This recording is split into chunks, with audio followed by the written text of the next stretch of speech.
2 against 1, obligado yung 1 sumunod doon sa 2, sumama sa 2. So, in this case, nangyari sa silang dalawa talaga ay nag-decide na sumuporta kay Senator Jesus Escudero. Everyone. Yes. Question. Sir, kumusta? Okay lang. Okay lang. Okay lang. Okay lang. Kasama daw po kayo sa 15 na pumirma in support of Senate President Escudero. Yes. Even though my signature was already insignificant, lumapit sila sa akin after the battle has been won. Meron na silang 14 na perma. So, pumunta sa akin nagtatago pa nga ako doon sa opisina ni Senator Tolentino eh. Pero nalocate nila ako na pumunta doon. Kinausap ako.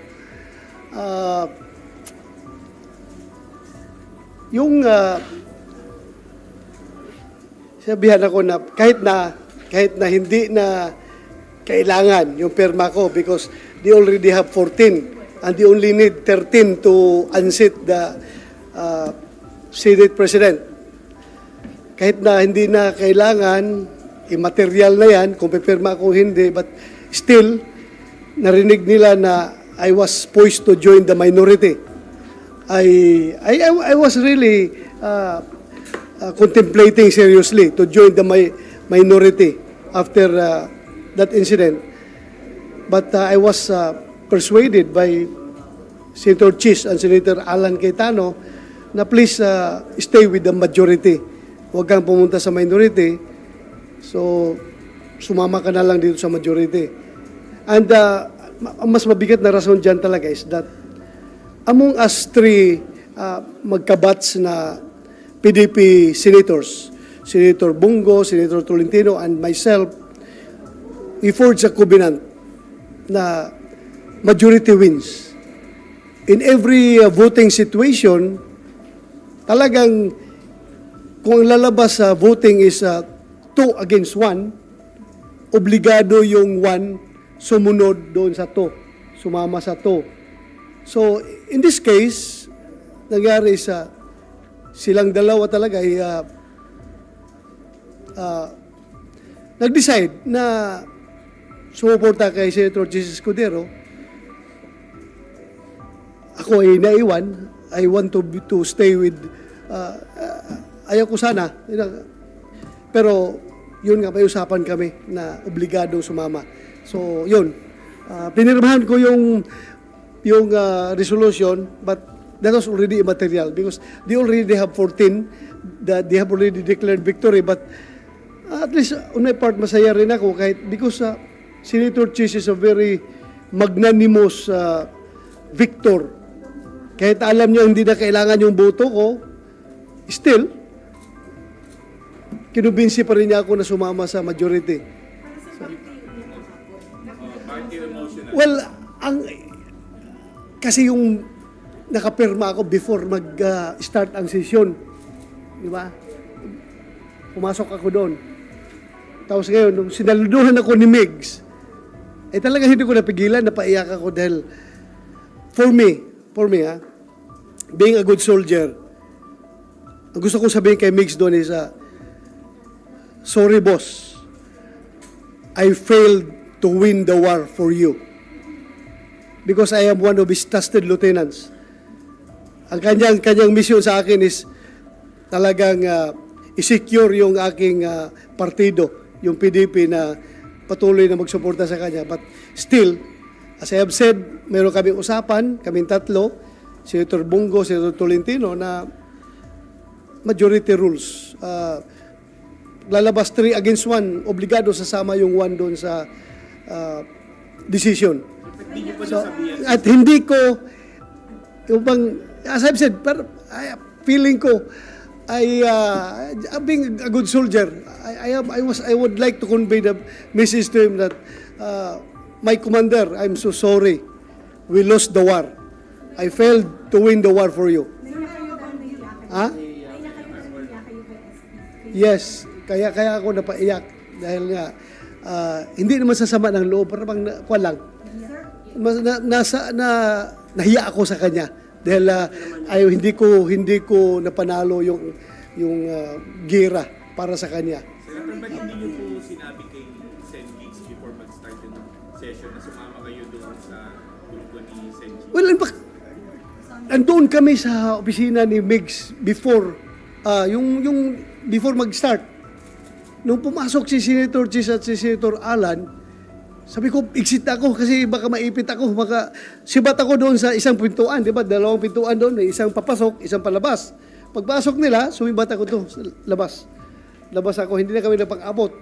Pumunta ako kay Senator Tolentino and Senator Bungo na sana sabihin ko, baka pwede ba niyo makonsider yung kaya kanyo matanggap if I'm going to renege on our usapan. Pero sabi ko, mapahiya ako doon sa dalawang kasamahan ko. Kung pwede ba na mag-join na lang ako sa minority. Yan ang gusto kong sabihin doon sa kanila.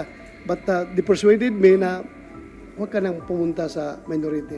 Mag-majority ka. Pumasok, sumunod yung sila si Senator Chis at Senator Alan, pumunta doon. Sabi na ako, kahit na panalo na kami, panalo na. Baga, insignificant na yung aking perma doon. Still, very magnanimous sila to offer for me to join the majority. Sabi na, huwag ka na umalis sa majority. Kasi I was really contemplating on joining the minority. Sir, meron bang konting guilt feelings? Kasi sinasabi, isa sa mga reason bakit napaka-6 years dun sa hearing no opinion. Kasama na rin yun. Kasama na rin yun. Kasama na rin yun. Kasi alam ko, hindi lang naman, although, tinanong ko ito kay Senator Chis kung talagang yan bang dahilan bakit kinudita si Senator Migs dahil ba dyan sa hearing, sabi niya, no, hindi yan wala yan sa rason dito. Wala yan sa rason. Yun lang sabi sa akin, ha? Which, of course, it's up for you to, bahala na kayo. Basta sinabi sa akin, hindi yan ang rason. At kung yan man ang rason, supposed to be, whether or not sasama ka sa amin or hindi, tatanggalin ka namin dyan sa your chairmanship in the public order and dangerous drugs. Tatanggalin ka namin kung yan ang rason talaga. Whether or not sasama ka sa amin. Dahil yan pa ang rason. Yan mo kaya ang target namin ngayon na galit kami sa hearing na ginagawa mo, dapat. I am also heartbroken. My heart is really broken. He's a very good leader, Senator Zubiri. I love him very much. I respect him very much. He's a very good leader. So, ano yung reason ng dalawang senator ko at saka senator to parang side with Senator Chis para mag-decide na papalitan si Senator? Well, siguro mas maganda sila lang tanungin nyo because they have their own reason. Anong pinag-usapan niyo? Ha? Anong pinag-usapan? They have their own reason. They have their own reason. They have their own reason. Kahit hindi ka convinced since wala namang value na yung vote mo. Oo. Sumama ako kasi yun nga, may usapan kami na majority rules. Kung saan pipirma yung dalawa, obligado yung ayaw na isa, sumama. Pero sir, di ba, Usapan yung namin. loyalty natin should be sa country and then bago yung kung sino man sa party. Well, what country are you talking about?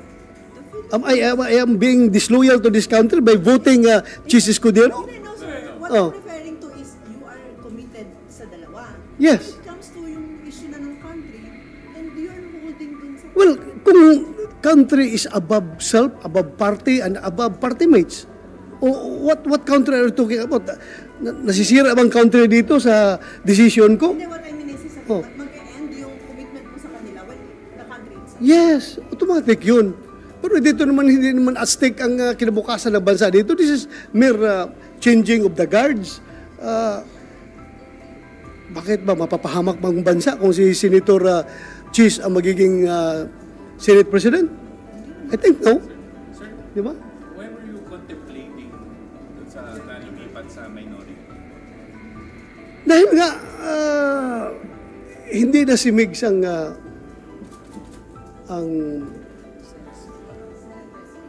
Senate President and yun nga, Pag sinasabi nila na ako ang tina-target dahil sa aking hearing, so maybe, pupunta lang ako sa minority nito kung talaga ako ang target nila. But it was explained to me properly by Senator Chis na kung ikaw ang target, sasama ka man sa amin o hindi. Or hindi ka na namin kausapin. Ngayon panalo na kami. 14 na kami, mayroon kami 14 votes. Bakit ka pa namin imbitahan na sumali sa majority kung ikaw ang dahilan? Bakit na nagpalitan ng liderato sa Senado? Di ba? In-explain mo sa akin properly na hindi ikaw ang dahilan. It's not you. Ha? Tuloy pa rin, sir, yung Pidea Lakes investigation. Tuloy pa rin.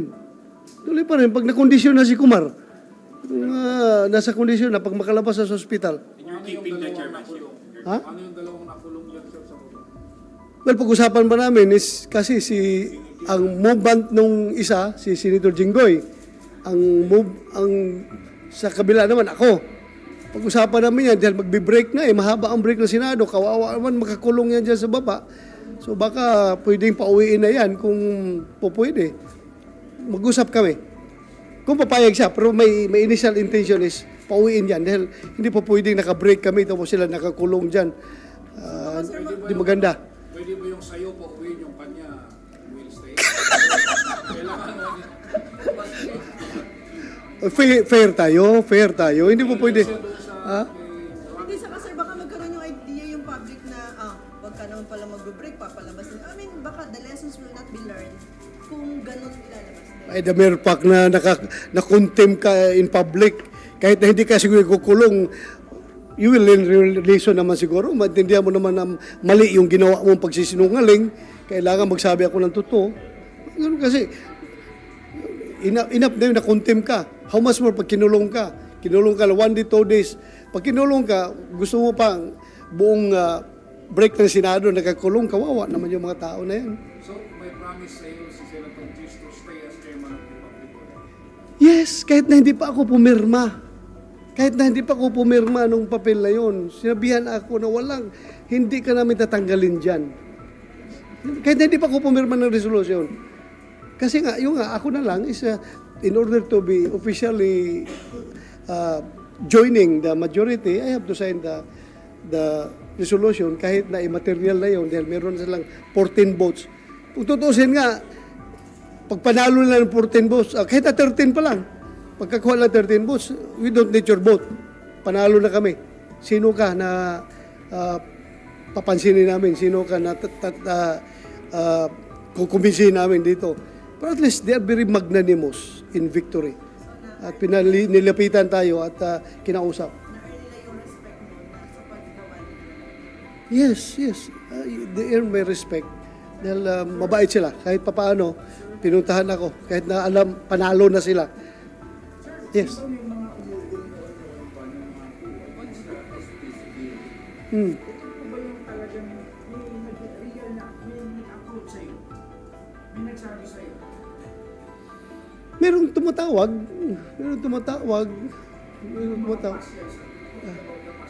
Yung the past?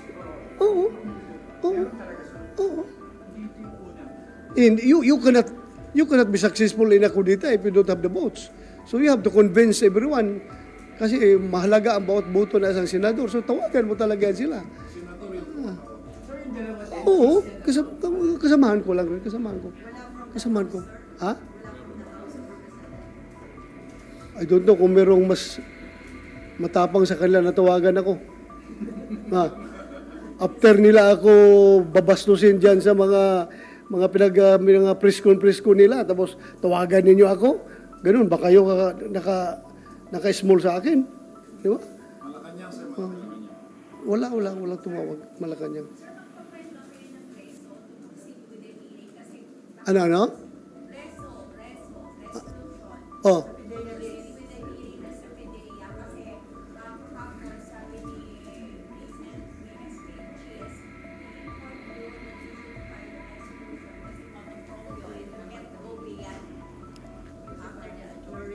Saan? May rules ba stating that na pag motor proprio cannot go beyond 4 hearings? You show me the rules. Kung meron ba? I don't think wala. I don't think meron. Wala. Yan, if they have trust in me as the chairman, siguro, pagbigyan nila ako. Nakita naman nila yung flow ng hearing. Nandun siya kahapon, nandun si Senator Jinggoy. Nakita mo nila. I don't know if I am violating the Senate rules as far as committee hearings are concerned, lalo-lalo na sa motor proprio investigation. I don't know kung meron akong na-violate. So far, wala akong alam. Sabi ko nga po ni Sen. Salvo, di ba? Niloloko na lang yung dalawa. Hindi niya akalain papatulan mo yung pagloloko nila. Anong take mo doon? Parang Tell it to the Marines. Kahit kayo, naniwala kayo? Kalukuhan lang yung pagsasalita niya doon? Naniwala ba kayo? Oh, kaya nga. Nanonood ba ka sa video? Kung ano yung take nyo, yun rin ang take ko. Oh, kung naluloko siya. sa paniwala mo totoo yung sinasabi niya. Ano pa? Yung sinasabi niya doon. Kaya nga kinontempt ko kahapon dahil halatang niluloko kami.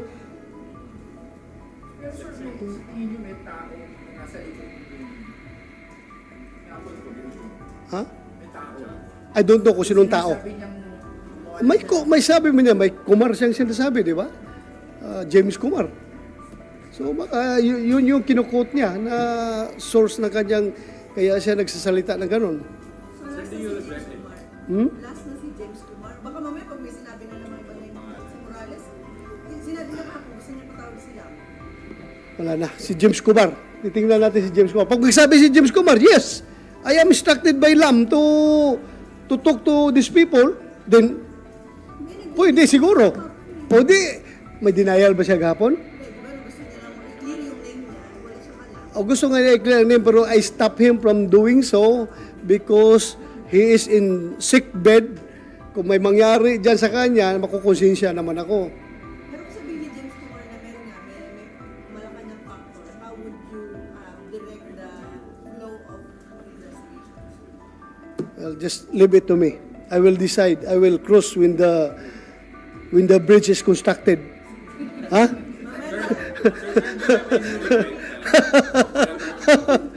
have any regret sa decision niyo kahapon Saan? na sumama din sa group ni Cheese, and then akala kasi SP state lawyer to be? Oh, wala akong regrets because I've been praying every night at kahapon bago ako umalis sa bahay, kasama ko yung asawa ko, mga anak ko at mga apo ko, nag-pray kami bago ko bumiyahe dito papunta sa Senado na sana i-guide ako ni Lord sa lahat ng mga decision making na gagawin ko.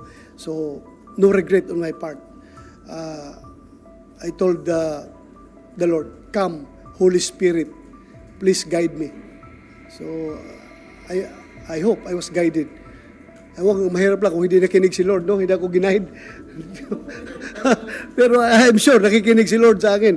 Sabi ko, come, Holy Spirit, please guide me, Lord. Do you think yung friendship niyo ni Subiri Well, mananatili pa rin yan. Personally, kaibigan kami. Kahit na anong mangyari siguro, mataas pa rin respeto ko sa kanya. I love him as a friend. Napakagaling niya na Senate President. Siya lang, as far as I know, 5 years pa lang ako senador. Siya lang ang Senate President na mahal ang lahat ng empleyado ng Senado. That's all I can say. Kaya ako napaiyak hapon nung sinaluduhan niya ako dahil nga, sabi ko sa kanya, Mr. President, sorry, I failed to win the war for you. Sorry. Senator, gano'n po ba ang hirap sa inyo? Kasi taray mo decision na iiwanan niya si SP. It's no longer hard for me because the battle has been won. Panalo na yung kabila. Wala na kung ako ang naging number 13, wala na, ayaw.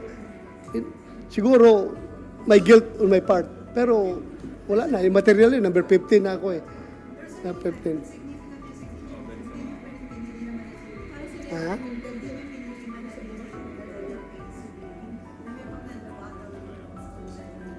Well, as I have said, tinimbang ko ng husto yung aking desisyon. Nagdasal ako kay Lord, guide ako. At yun ang naging decision ko na I would not let my party mates down dahil may usapan kami from the very beginning na in every voting situation, dapat majority rules kung yun nga, 2 against 1, yung 1 should go with the 2. So yun ang aming usapan. So, kung ikaw yung comforting para mas mahirap yung decision sa tingin mo, parang 30 is the simple majority of 24. Kung ikaw lang yung pipirma para matutuloy yung, kung 13, ano yung kailangan? Oh, hindi ako maharap kay Migs. Hindi, wala akong mukha sa kanya. I was fighting tooth and nail na hindi siya ma-remove. I've been convincing my party mates, but still, I respect their decision. May decision silang sarili. Yes. Sa House of Representatives, there was a call from some managers of the Senate who would make a apology daw from meeting the President. What sin have I done in order for me to seek an apology? Please tell me, anong kasalanan ko para ako maghingi ng apology? Kasalanan ko ba kung nailagay yung pangalan niya doon sa report na yon? Was that my fault? I don't think so. Mas malaki ang kasalanan ko siguro sa Pangulo kung being chairman of Public Order and Dangerous Drugs.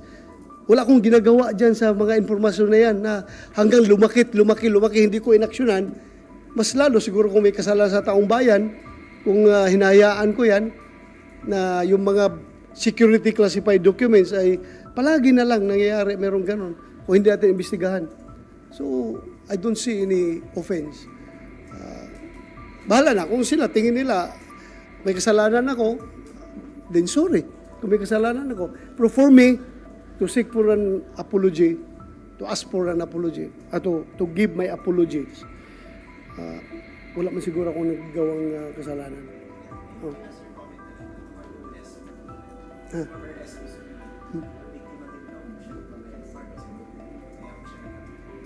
Break.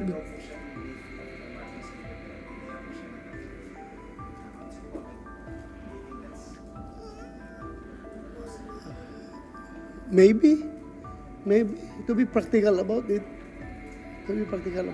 Maybe. Ah?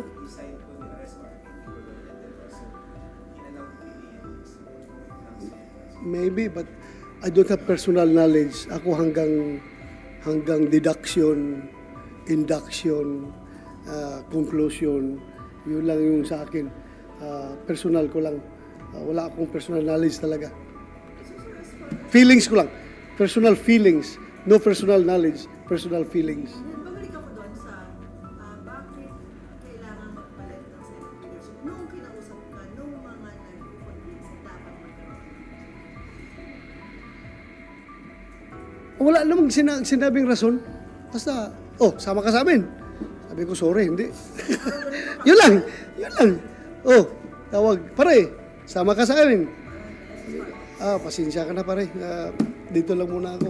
Yun lang mga. Wala. Wala talagang reason na dahil sa style ng leadership, Hindi man kami ganun mag-usapan dito. Ganun. Tatanong-tanong ka pa. Alam mo naman, you yourself being a senator, kung ano yung reason nila nakikita mo rin naman siguro. Ang reason na yan. So, no need to ask for any reason, any justification. May dinner daw naman. Sa palas. Paliwan ng punta ka. Invited mo daw lahat ng senador. Hindi ko lang alam. Hindi ko na-date yung asawa ko kahapon. Anniversary namin kahapon. Dahil sa hearing, hindi ko na-date. So, baka i-dinner ko yung misis ko ngayong gabi. Oo. Priority ko na yung misis ko kaysa Malacanang. Ha? Punta ka sa Malacanang, libre Baka sabihin natin kung Malacanang, ginawa mo pang date. Ginawa pang date ito Malacanang, ha? Okay na. Salamat, ha? Salamat.